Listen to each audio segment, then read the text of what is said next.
네, 여러분 안녕하세요. 더하루성형외과 대표원장 이동훈입니다. 성형외과라는 건 아무래도 어떻게 보면 전문가의 영역에서 설명해 드려야 되고, 여러분들이 쉽게 평소에는 들어보지 못했던 그런 정보들을 말씀을 드려야 되니까 아무래도 익숙한 포맷을 따라서 쉽게 이제 익숙하게 접근하실 수 있도록 익숙한 포맷을 저희가 유지를 하고 있다고 일단 변명을 해봅니다. 자, 일단 또 똑같이 시작되는 이제 질문, 오늘의 주제는 뭐죠? 염증으로 인한 실리콘 제거와 수술을 언제 가능하냐? 일단 이 주제에 대해서 이제 말씀을 드려야 되면 약간 두리뭉실한 그 주제를 하나 아셔야 됩니다. 그게 뭐냐? 염증이라는 게 과연 무엇이냐? 아무래도 염증은 여러 가지 반응으로 나타나잖아요. 그죠? 이게 급성염증, 만성염증, 이런 거는 여러분 들어보신 적 있으시죠? 이제 그걸 이제 우리가 실생활에서 흔히 볼 수 있는 여드름 같은 거에 이제 대입을 해서 쉽게 설명을 드리게 되면, 여드름이 난데 염증이 이제 작게서 노랗게 골마서 우리가 탁 터트리면 시원하게 빠질 때 있잖아요. 그죠? 그럴 때는 급성염증에 가깝다고 생각을 하시면 되고, 또 이제 여드름이 났는데 약간 붉게 솟아오르긴 하고 아프긴 했는데 압출은 되지 않고 계속 그 상태가 지지부진하게 유지가 되면서 사라지는 경우, 하지만 계속 딱딱하게 빨간 조직처럼 계속 남아있는 경우, 그럴 때는 만성이나 또 다른 종류의 염증에 가깝겠죠. 그래서 염증이라는 건 여러 가지 형태로 발생을 할 수 있고, 또 급성이나 만성이냐 아니면 그 나타나는 양상이 어떠냐에 따라서 구별이 될 수 있는데, 이게 실리콘 주위에서 일어나는 염증이라 해가지고 그 양상 자체가 그 다양한 걸 벗어나지 않습니다. 그래서 이제 여러 가지 되게 복잡합니다. 솔직히 실리콘 주위로 염증이 일어나서 수술을 바로 할 수 있느냐 없느냐 이런 거에 대해서 논쟁도 좀 심하고 한데, 일단은 기본적인 원칙에 비춰가지고 저는 이제 실리콘을 제거를 하고 바로 수술을 할 수 있는 염증, 또는 이제 실리콘을 제거를 하고 기다려야만 해야 되는 염증, 이렇게 두 가지에 나눠서 이제 설명을 드리겠습니다.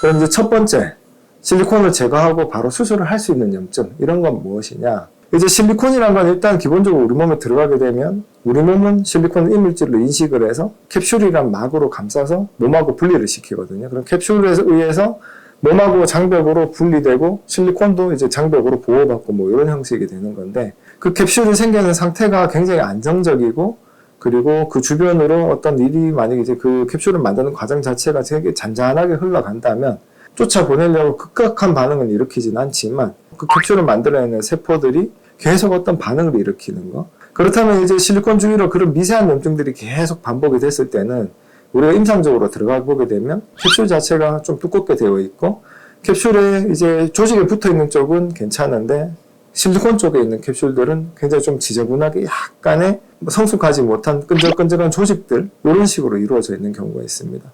그럴 때는 바깥에서 증상이 거의 없는 경우도 많거든요. 물론 이제 운 좋게도 이제 여기가 이제 구축으로 일어난다거나, 이제 그 캡슐들이 두꺼운 게 수축까지 일어나서 구축으로 일어난다거나 하는 현상으로 발생을 하게 되면 우리가 바깥에서 눈치를 챌 수가 있겠지만, 보통은 이제 그런 증상이 없이 그 염증이 안에 머물러 있는 경우가 있습니다. 그러면 이제 우리가 환자는 몰랐지만 CT를 찍어 보거나 하게 되면, 이제 실리콘은 원래 바닥이랑 약간의 간격은 있어도 되지만 그 간격 자체가 약간 좀 두꺼워지는 경우도 이제 CT에 보이는 경우가 있거든요. 그럴 때는 그 실리콘 주위에 있는 조직들을 깔끔하게 제거를 하고 우리가 수술을 바로 시행을 할 수가 있습니다. 그럼 두 번째가 이제 문제가 되겠죠. 아무래도 어떻게 보면 환자들한테는 그 두 번째 제가 말씀드릴 부분이 이제 굉장히 이제 환자들이 좀 견디기 힘든 시간일 수 있는데, 이제 실리콘을 제거를 하고 기다렸다 수술을 해야 되는 경우가 있습니다. 그게 뭐냐면 실리콘 주위로 급성염증처럼 일어나는 경우가 있습니다. 이런 경우에도 환자들이 눈치를 챌 수 있는 경우도 있지만 없는 경우도 있거든요. 그게 어떻게 되는 거냐면, 쉽게 설명을 드리면, 우리 몸이 봤을 때 실리콘은 이물질이니까 우리 몸으로 봐서는 자기 몸을 보호를 해야 되잖아요. 그죠? 그럼 몸 안에 이물질이 있으면 그 이물질을 어떻게든 내보내려고 이제 세포들을 막 보내게 됩니다. 그 세포들이 아까 캡슐을 만드는 세포들인데, 걔들이 이제 공격대장 역할을 하는 세포가 되는 거죠.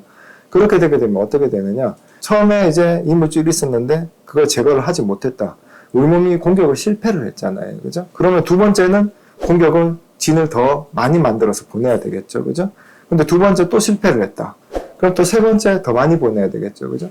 그래서 이제 첫 번째, 두 번째, 세 번째 이렇게 이제 알아듣기 쉽게 제가 설명을 드렸지만, 그 과정 자체는 그렇게 순차적으로 일어나는 게 아니고 연속적으로 일어나게 되겠죠. 그 연속적으로 일어나는 강도 자체가 이렇게 일어나느냐, 이렇게 일어났냐에 따라 가지고 그 실리콘 주변으로 액이 고이게 되고 그게 이제 염증처럼 고름이 되게 되고 그거 자체의 이제 강도가 달라질 수 있습니다. 그러면 급성으로 이렇게 일어나게 되면 보통 여러분이 아시는 이제 염증이 되는 거거든요. 어떻게 되냐? 붉게 되고 열이 나고 그 다음에 여기서 이제 우리가 만져볼 수 있는 고름이 찬 것처럼 물컹물컹하고 그런 현상이 일어나게 되면 그런 경우에는 실리콘을 제거를 하고 6개월 동안 기다렸다 수술을 해야 됩니다. 왜 그러냐면 이제 첫 번째 경우에서 말씀을 드렸듯이 첫 번째 경우 이제 실리콘 제거하고 바로 수술할 수 있는 경우에도 말씀을 드렸듯이 그 주변 조직하고 이제 우리가 정확하게 분리를 해서 이제 그걸 제거를 할 수 있다. 그런 게 아무래도 액으로 되어 있으면 그게 좀 불가능할 수가 있겠죠. 아무래도 실리콘이 캡슐 안에 쌓여 있다고 하지만 그 캡슐 안에 그 액이 생기기까지 과정들은 그 주변 조직과 같이 동시에 많이 일어난 거잖아요. 그죠?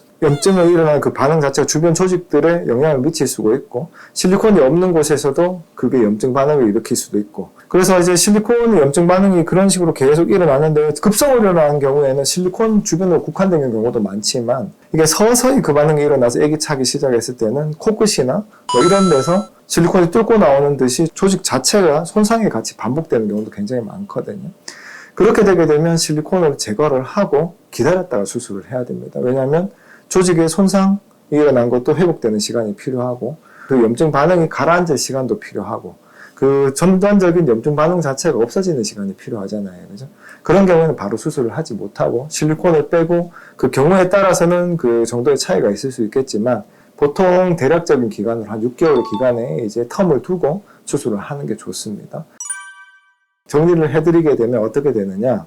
이제 실리콘으로 일어나는 염증 반응이 아주 미세하게 어떤 액 같은 걸 일으키지 않고 조직을 두껍게 만드는 형태로 일어나는 염증의 반응의 경우에는 보통은 그 조직들을 같이 제거를 하면서 동시에 이제 실리콘 제거를 하면서 수술을 할 수 있는 경우가 많고 그 조직액 자체가 급성으로 일어나는 반응 비슷하게 이제 고름을 일으키는 듯한 반응, 액으로 많이 차게 되고 또는 그 액이 새어나갈 수 있는 조직이 손상이 생긴다든지 이런 식으로 일어나는 실리콘 염증의 반응의 경우에는 실리콘을 제거하고 주변 조직이 이제 회복되는 기간을 기다렸다가 뭐 보통의 경우 한 6개월 정도 기다렸다 수술하는 게 많다. 이렇게 생각하시면 되겠습니다. 그래서 이제 여러분들이 항상 생각을 하시는 게 단순히 염증이라는 그 단어 하나만 국한해서 이제 생각을 하시게 되면 염증이 있으면 바로 수술을 못하는 거 아닌가요? 이렇게 쉽게 생각하실 수도 있지만 실제로는 염증이 일어나는 과정이나 기전이나 그 양상 자체는 굉장히 많이 차이가 있고 여러 가지가 존재를 하기 때문에 어떤 경우에는 그 염증의 원인이 실리콘이라도 바로 수술할 수 있는 경우도 있고